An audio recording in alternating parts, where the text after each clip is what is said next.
You're watching Rogers TV, Barrie.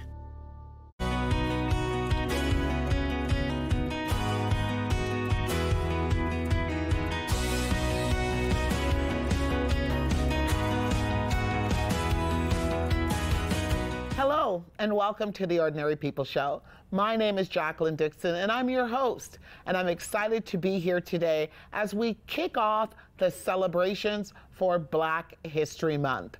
And this month is going to be an exciting string of interviews celebrating this commemorative time of year. Before we get started with today's interview, I want to give acknowledgement to some of the major contributors to the Black community here in Canada, specifically Ontario. Today's tribute goes to none other than Lieutenant Governor Lincoln Alexander.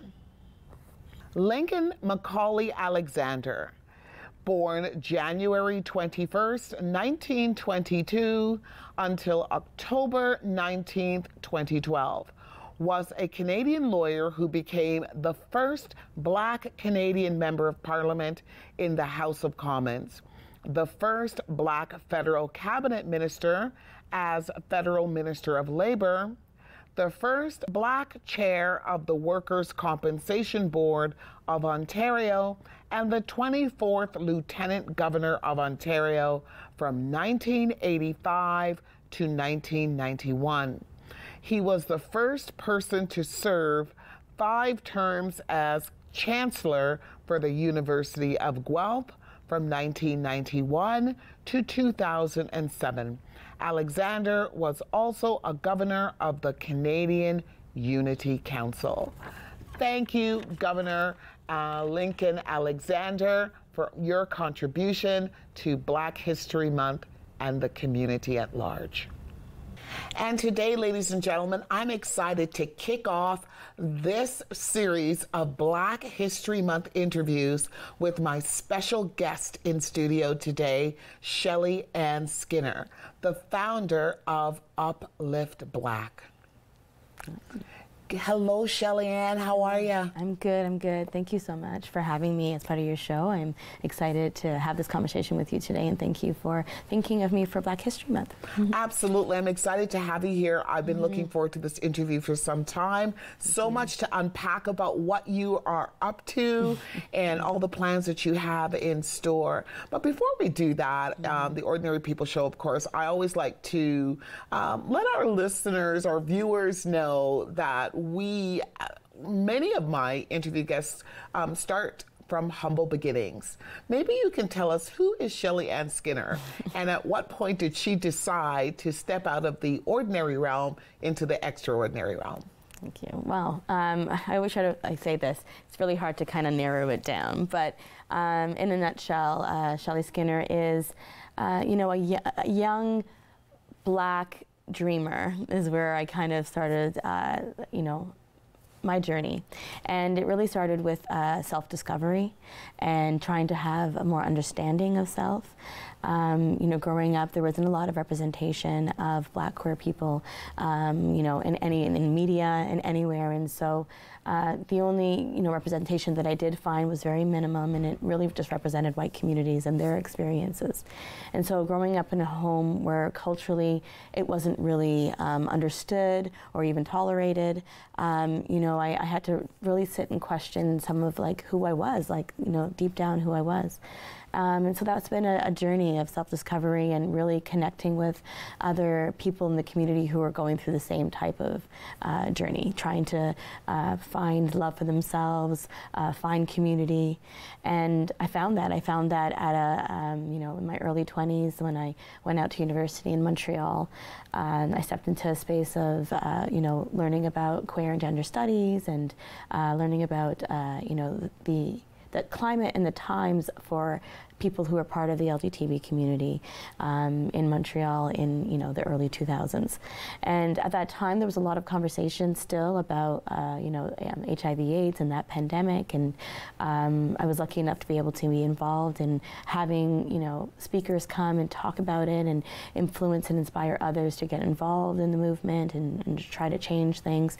And it was just an inspirational time for me. I just I looked at the power of the one person, right? And I wanted to do that and be that for others. And I wanted to create representation. And I wanted to find those who were doing really cool things and highlight them. And so I guess I became a little bit of a natural promoter. And, and because of my identity, my experiences that led to discrimination and barriers that limited success for myself, I also recognized the need to work for myself. And so I also became really passionate about entrepreneurship and building a work and a life and a career path that I was passionate and that I respected and that I knew wasn't going to limit myself, because there were others who wanted to decide how far I can go in something. So I wanted to be able to make that decision for myself. And so a lot of that, kind of brought me into more advocacy work, and when I came to the Barrie, Simcoe County community, it was a little bit of a shock. Living in Toronto, growing up in the GTA, going into Montreal, because of the advocacy and the work that was being done, there was a lot of visibility, and so it affirmed me a lot in my identity. And when need came that I needed to find somewhere else to live, and I was being priced out as a single parent in the city, there was an opportunity for me to move out to Barrie. And obviously, being underhoused and struggling, you take whatever opportunity you can get. And even though I had grown up hearing that, this community was really, struggling with racism and, kind of not really moving forward with the times when it came to human rights, it was a little bit scary to kind of, step into this community and to know that I was also going to be raising Black children in the school system. And so it felt like there was a responsibility that if I was going to do that as a parent, I was going to do whatever it takes to make sure that the community was safe for my children, and it was a place that I could feel good to spend time and to commit to. I'm a very community-oriented person. I think that we have to build families and communities for ourselves that we may not always just be born into, and a lot of the community that I worked with ended up being a lot of those individuals who were pushed out of their homes and struggling to find community. And so we found family within ourselves. So I knew that when I came out here that I really wanted to see that happen as well. So it was just how do we get involved in other community work? How do I support those who have been through similar experiences as me and use that as my voice and my story as a way to inspire them to keep going, right? Fabulous, yeah. Fabulous. Mm-hmm. So the organization itself, mm-hmm. Uplift Black, that was given birth as a result of your findings, your struggle, your aha moment. How did that come to be? Yeah. And what does the organization represent on a whole? Yeah, thank you. I think it was a lifetime of building Uplift Black. It was, Uplift Black was really,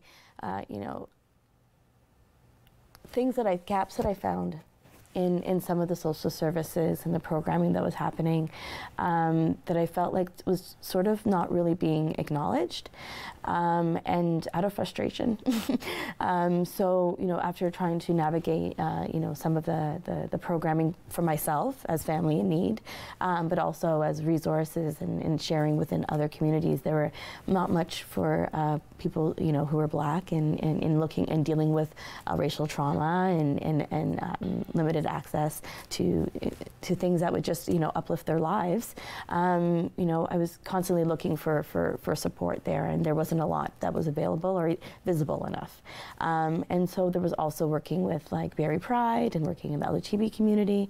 I just recognized a need for more conversations about what the Black experience and what it was like to live in the intersecting identities of being Black and queer or Black and trans. And so really wanted to kind of have those conversations. And so when in 2020 during the pandemic, everybody was locked, at home, and George Floyd was murdered, and I was sitting at the table with my children, and we were having real conversations about their experiences with, racism here locally. As a parent and as an activist, like I was just I can't just sit there and wait for other people to recognize the need to do something. And I guess I just finally stepped into my power to say that if you got to be that change yourself, you can't just somebody starts everything. Like all of the organizations, somebody started the United Way. Right. And so there is power in in starting something, and then I called in community to be part of that, and they answered the call. They were excited to be part of this work and this movement, and so it really was a parent. I started as a parent, frustrated, and looking at my 2 Black children, one part of the LGBT community, openly and proudly, still struggling with a parent like myself who is rooted in activism and rooted in that kind of inclusivity, to still experience so much struggle and so much discrimination. It was frustrating, and it was like, okay, well we have to do something about that. And so the organization is rooted in the uplift. And so that uplift comes in very different ways. One of them is the more difficult part, which is the education, and and stepping into that advocacy and making those phone calls and having those tough conversations, because we have to start there, because we can't expect that change is going to happen if people don't even know that change needs to happen. And when I say, when I talk about those who are ignorant, I really honestly truly mean that in the purest sense of the word, right. Just not knowing because they weren't exposed. Right, and when you don't know something, there's this fear, and then when you've been built in a society where that fear has been amplified by the experience of Black people in Canada, and and transatlantic slave trade, and how that built Canada, North America, and basically the Western world, then you'll understand that there is some definite gaps there, and some things that we need to do to address that, and to have those tough conversations. And so that is kind of sort of part of it. But the other thing is, like, how do we give opportunities? How do we create opportunities for the Black community here, business owners, individuals, families who are struggling, looking for extra support, youth who just need some visibility, some mentorship, a chance to, you have to see it to be it, to believe it. Right. And so and Shelly, if I can just jump in there, and that's where I want to delve into. That's what I want to delve into a lot more, because of your organization, and your organization is multiplex. It spans across so many different areas of interest that are of importance to the Black community, and I want to delve into that. But before we do, of course, we're going to have to take a quick commercial break. And I want you to think about something while we go on this break, because it's a question that I want you to answer when we come back. What does Black History Month mean to you? Awesome. I'll do. Ladies and gentlemen, thank you so much for joining us on the Ordinary People Show today with my guest, Shelly-Ann Skinner, the founder of Uplift Black. We're going to be right back after this quick commercial break. Don't go anywhere.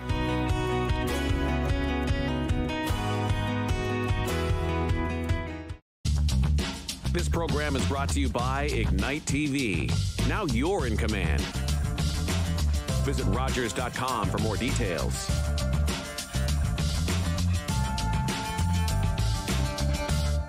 My husband is a wonderful man and a great father when he's not drinking. I'm so angry he chooses alcohol over us. If he really loved us, he'd stop drinking, right? My counselor suggested I try Al-Anon. I didn't understand why. I'm not the one with the problem, but I'm glad I went. Do you worry about someone's drinking? You are not alone. Al-Anon or Alateen can help. Call 866-200-0033 or visit alanon.org/hope.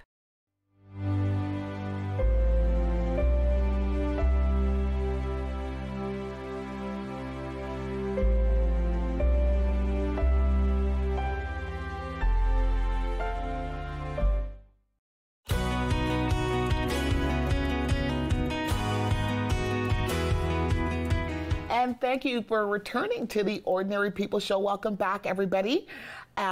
Shelly, before we took that commercial break, I left you with a question. And of course, it's an exciting time of the year for people that look like us. And we have so many reasons to be proud of what is taking place over the next 28 days. But you know, a lot of us never really get the opportunity to share what it personally means to us to be a part of the Black community during this special time of the year. So the question again, what does Black history mean to you? Very good question. For a long time, it didn't mean much, and I'll be completely honest. You know, it felt what we say in a lot of the community, especially in the activism world, performative. You know, very much the same story year after year in school. We would, if we even acknowledged it, you know, it was very much a, you know, the same quotes from Martin Luther King, love Martin Luther King, but there are other incredible, you know, Black leaders and those who've made incredible change that we just sometimes didn't acknowledge or even recognize. And so for me, it felt like just another opportunity to kind of just blanket and ignore the truth of what was still happening when it came to anti-Black racism in our country. And so didn't mean much. That changed, and that changed when I was contacted by some community cultural leaders who wanted to put together some Black History Month programming and asked if I want to be part of that. And I did, and that's when I met a local community elder recall named Janie Cooper Wilson, who came and shared about the local Black history at this event. I was just so taken back by the unknown and my ignorance of, you know, of what that local Black history here is in Simcoe County.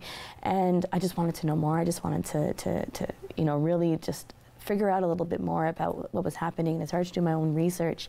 And I think it was that moment, in that moment, that I started to think about the significance of Black History Month.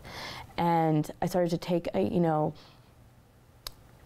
take away the noise and just focus on the need to learn more about your Black history, to really get to, you know, the depths of not just what people want to share to you, but like you do your own research about how you're connected to the land that we're on, to recognize how we got here, who suffered because of that, to make that connection to the Indigenous people of Turtle Island, because our history is rooted in theirs.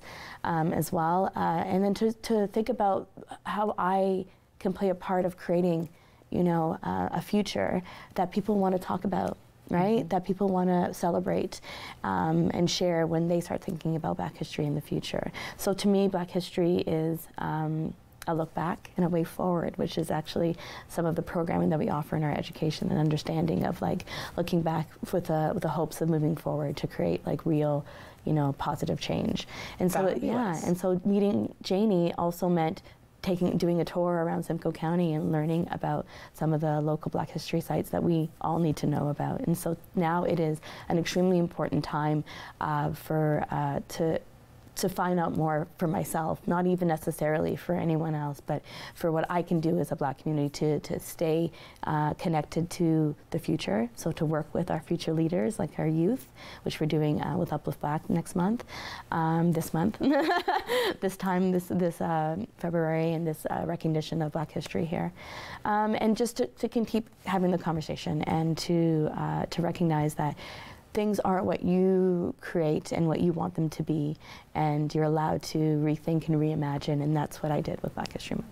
Thank you. You're welcome. That's a fantastic story, and I do kudos to you, and I support that whole concept of, you know, being a student to an elder in the community. Janie Cooper Wilson is an icon, and she's going to be joining us this month on the Ordinary People Show, so we can't wait to hear from her directly. However, Simcoe, has some fantastic, rich history where Black contribution is concerned in Canada, and I'm so very, very proud of it, and I'm glad that individuals like yourself and myself are taking the time to honor it and share it with others, because there are so many people that just don't know. Absolutely. Now, Nice segue, though, to what some people don't know. And what I'm sure a lot of people don't know or do not know yet is about Uplift Black's business model, where it comes to supporting Black businesses. I believe it's called Accelerate Black Business. Share that business model with us. Tell us what it entails. Yeah, absolutely. Thank you. As I shared earlier, a love of business, entrepreneurship and being involved in the business community for about 15 years now as an entrepreneur myself.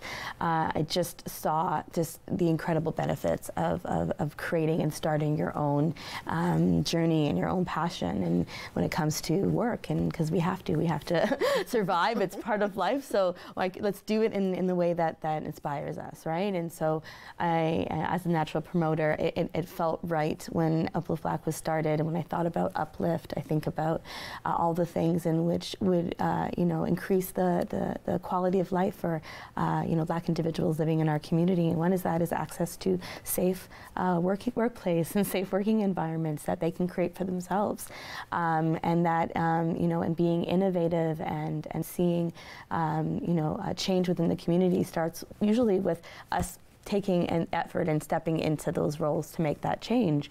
If we want to see more of our cultural community represented, then we need to step into power and run for office, and you know what I mean, and open businesses and become educators and leaders, right? And so I want to promote that, and Uplift Black and the uplifters want to do that for the community. And so Accelerate Your Black Business was started out of that need to support business owners and creatives and artists in their dreams of creating a work for themselves, and so that's sort of what we do. And we were able and be lucky enough to have a partnership with the Henry Birding Entrepreneurship Center out of Georgian College, which is a leader of a driving leader of entrepreneurship in the community as our mentors. And so they helped us create a 12-week what we like to call investment ready startup program. And so this is not just for those who are thinking about starting a business. This can also be a program for those who may be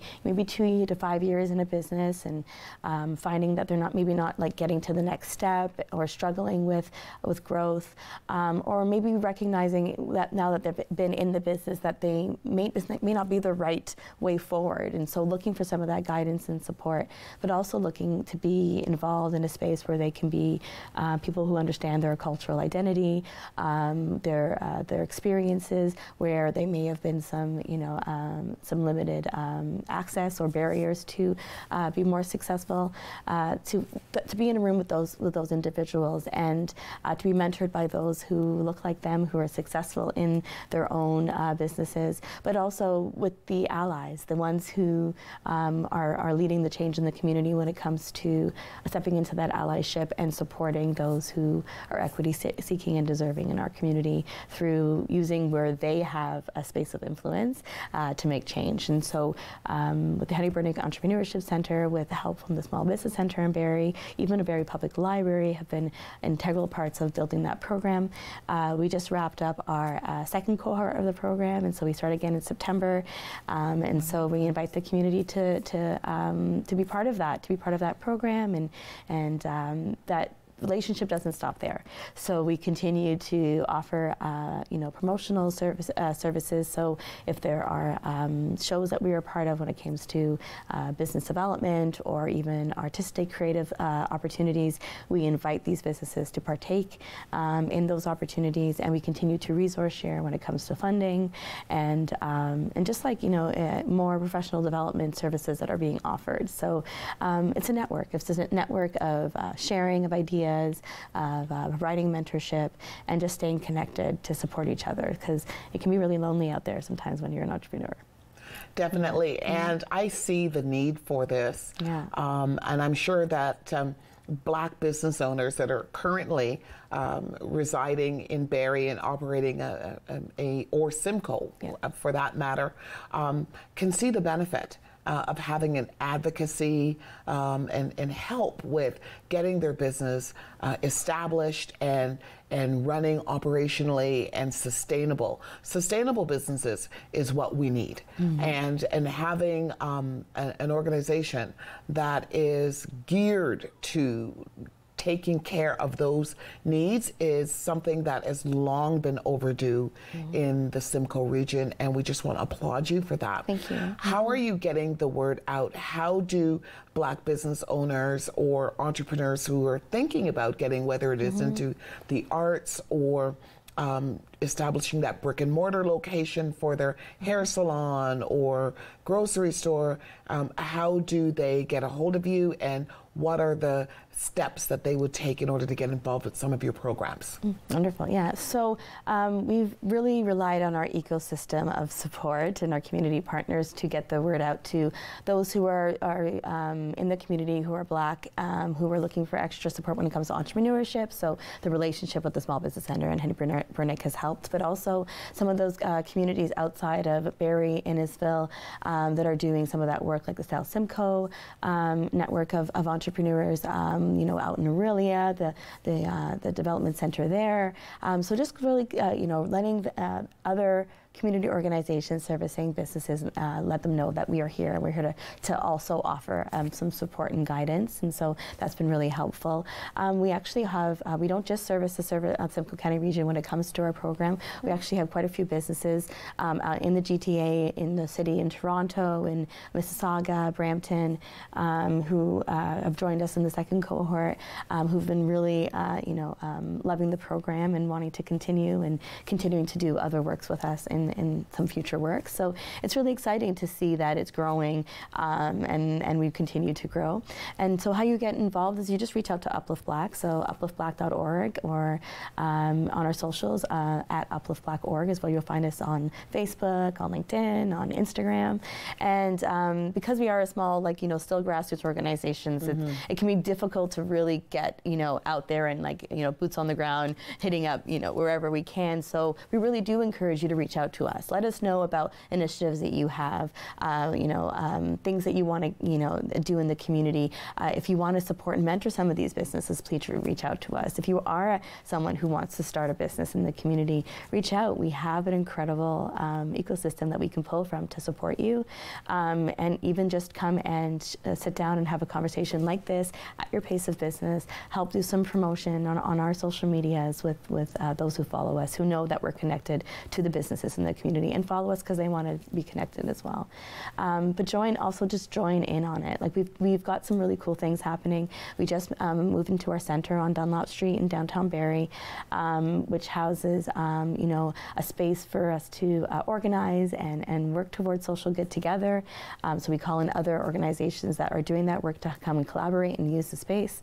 But also it houses our Upbeat Box creative studio. And so this was created with the help from the federal government to support more professional development services. And so we have, because we work with a lot of artists and creatives, we have a recording studio, great for podcasting, great for, you want to make an audiobook, come and record at our space. So it's not just for musical recording, like anybody who's looking for that professional recording, but we also have photography equipment, videography equipment that can be used, access, live equipment that can be rented. We can come and support you in event management or starting your business launch. It's an all-around, wrap-around service to support you in your business. Amazing. So, and that just launched in November, so. Shelly, it's been an absolute fantastic opportunity to have you on today. I can definitely see that you're going to be back. Yes, we have lots to talk about. We've got lots to talk about. But in the interim, I just want to thank you so much for your contribution to the Black community, the LGBTQ community, and to Black History Month on a whole. Thank you for being on the Ordinary People Show today. And thank you for giving me this platform to share, and thank you for all your incredible work you do. Thank you. All right.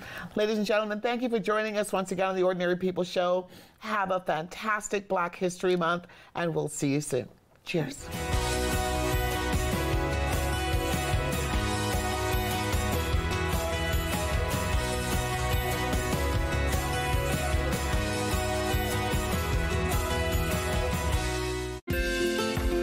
Call call the Rogers TV viewer response line. Email us or connect with us on social media.